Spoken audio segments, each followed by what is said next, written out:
Canada को अब समझ आ रहा है अलगाववाद का दर्द। दशकों तक कनाडा खालिस्तान समर्थकों के लिए एक सुरक्षित ठिकाना बना रहा और आज वही चीजें उसके देश में देखने को मिल रही है। जो दंगे आज हो रहे हैं खालिस्तानियों के, वह कनाडा के लिए एक मुसीबत बनता जा रहा है। जब भी भारत इस मुद्दे पर आपत्ति जताता था, कनाडा सरकार फ्रीडम ऑफ स्पीच, लोकतंत्र और मानव अधिकारों की दुहाई देती थी और कनाडा का तर्क यही होता था कि वह इन गतिविधियों को नहीं रोक सकता क्योंकि यह अभिव्यक्ति की आज़ादी का दायरे में आता है। और आपको याद होगा कि पूर्व प्रधानमंत्री जस्टिन ट्रूडो की सरकार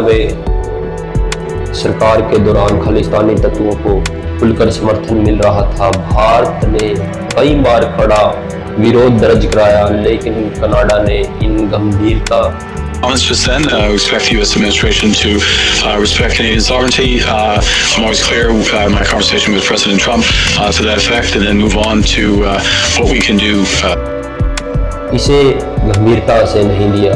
अब हालात बदलते दिख रहे हैं कि कनाडा के अल्बर्टा प्रांत में कुछ अलगाववादी समूह यह मांग कर रहे हैं कि अल्बर्टा कनाडा से अलग होकर एक स्वतंत्र देश बने।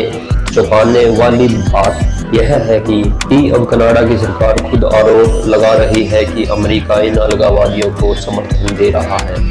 यानी पहली बार कनाडा ने वही दर्द महसूस किया या उसको हो रहा है जो भारत वर्षों से झेलता आ रहा है। कनाडा ने एक प्रमुख अखबार के अनुसार अल्बर्टा के एक अलगाववादी नेता के वाशिंगटन जाकर ट्रंप प्रशासन के अधिकारियों से मुलाकात की। इस मुलाकात का मकसद यह था कि यदि अल्बर्टा कनाडा से अलग होता है तो क्या अमेरिका उसे आर्थिक मदद देगा और क्या उसे अमेरिका से कर्ज मिल सकेगा।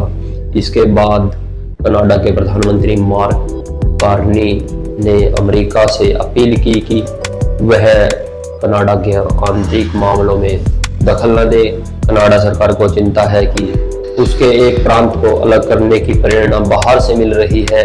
हालांकि अमेरिका के वित्त मंत्री का बयान इस चिंता को और बढ़ाता है और उन्हें कहा कि अल्बर्टा के पास विशाल प्राकृतिक संसाधन है और वह अमेरिका का एक नेचुरल पार्टनर बन सकता है। अल्बर्टा की प्रीमियम डेनियल स्मिथ ने साफ शब्दों में कहा कि अल्बर्टा का भविष्य वहीं के लोग तय करेंगे, कोई बाहरी ताकत नहीं। कनाडा में राज्य के प्रमुख प्रीमियम के तौर पर देखा जाता है, यानी कि डेनियल स्मिथ अल्बर्टा की मुख्यमंत्री हैं। वही अलगाववाद समूहों पर दावा है कि उन्हें अमेरिका से किसी भी तरह की फंडिंग नहीं मांगी और यह सिर्फ एक फैक्ट फंडिंग मीटिंग थी। अल्बर्टा कनाडा का सबसे अमीर प्रांत है और देश की अर्थव्यवस्था की रीढ़ की हड्डी भी माना जाता है। कनाडा के कुल तेल भंडार का 90% अल्बर्टा में है। देश के कुल तेल उत्पाद का 80% यहीं से आता है और कनाडा की जीडीपी में सबसे बड़ा योगदान भी अल्बर्टा का है। इस पूरे विवाद की असली वजह तेल और पाइपलाइन राजनीति का। अल्बर्टा चाहता है कि उसे अपना तेल बेचने के लिए नहीं, पाइपलाइन बिछाने के लिए अनुमति मिले, लेकिन पर्यावरण कारणों से यह काम रुका हुआ है। अमेरिका की दिलचस्पी भी यहीं से शुरू होती है। दुनिया का सबसे बड़ा ऊर्जा उपभोक्ता होने के नाते अमेरिका को अल्बर्टा का तेल बेहद आकर्षक लगता है। अगर अल्बर्टा कनाडा से अलग होकर अमेरिका के करीब आता है तो अमेरिका को भारी रणनीति और आर्थिक फायदा हो सकता है। एक सर्वे के मुताबिक अल्बर्टा के करीब 30% नागरिक कनाडा से अलग होने के पक्ष में हैं। अल्बर्टा की आबादी लगभग 50 लाख है। कनाडा से अलग होने के लिए वहां जनमत संग्रह रेफरेंडम कराना जरूरी है, जिसके लिए लगभग 1.75 लाख हस्ताक्षरों की आवश्यकता होती है।